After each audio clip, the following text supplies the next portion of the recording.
បាទសួស្តីអ្នកក្លាហានទាំងអស់គ្នានេះហើយនេះមើលនេះមិនបាន admin ឈប់ធ្វើតវាចាប់ copyright ថ្ងៃមុនខ្លាំងពេកវាផ្អាកអត់ឲ្យយើងផុសទេឥឡូវគេឲ្យយើងផុសវិញបានហើយប៉ុន្តែ admin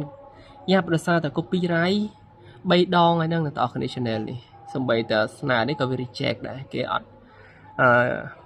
ឲ្យយើងស្នើអញ្ចឹងនេះរឿងយើង admin ភាគ6 admin ធ្វើហើយក៏ត្រូវលុបទៅវិញដោយសារតែរឿងហ្នឹងដល់ធ្វើមិនអ្នកទាំងអស់គ្នានិយាយចំទៅវាញញើតមែនតែនជាមួយនឹងសម្រាយក្នុង YouTube ឥឡូវ